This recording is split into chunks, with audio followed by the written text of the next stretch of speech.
live in the UK and in Swansea, which is the second largest city in Wales, and it's got good rail connections to London and Manchester, which are two of the UK's major cities.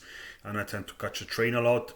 And what I notice is there's a really strict and obsessive control of tickets. So the first thing, obviously, you have to pass a turnstile, and that's where there's people standing at the turnstile and constantly checking that the people who enter the platforms,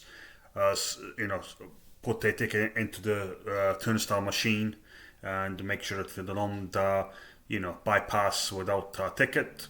And then you get on a train, and there's somebody, the train inspector that checks the tickets again. And sometimes you feel like telling him, "Hey, I paid for my ticket. I've already passed the turnstiles. Why do I need to do it again?" It really pisses me off sometimes.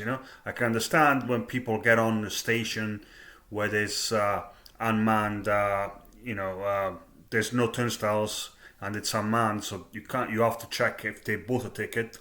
But if it's somebody that gets on a major station, how the hell are they going to jump the turnstile if there's a barrier and inspectors who are constantly there, standing there, making sure that there's nobody to access it? I think it's personally a waste of resources. They could, instead of spending or paying people to just stand there, they could invest in making the trains tidier and offering better quality of service. And on top of that, I also get annoyed by the them trying to sell you food and drinks.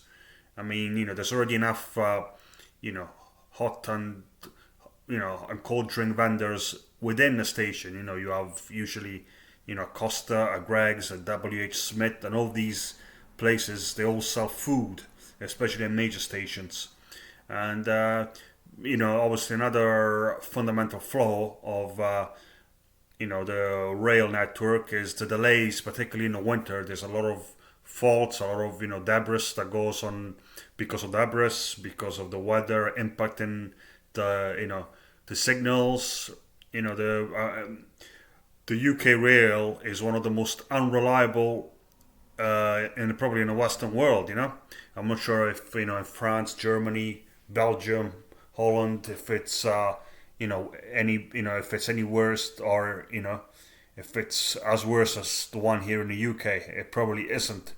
But let me know what you think. Obviously, here in Wales, it's unique in that there's Transport for Wales, which is owned by basically the Welsh government, because before that it was run by a private company that couldn't afford to make a profit, so they pretty much had to take over in order for the regional line to continue here in Wales. And now they are spending a lot of money at the taxpayers' expense. And obviously there's Great Western Railway, and they obviously run a private line which to London, which is obviously the more lucrative one, because a lot of people tend to travel to London because they have to connect buses or for major airports, and or to go to major events, or just to visit the city. But let me know what you think about your experience of railways here in the UK, and are you as annoyed as I am about these multiple ticket inspections every time you have to hop on a train? I will be keeping an eye out on the feedback comment section. Thank you.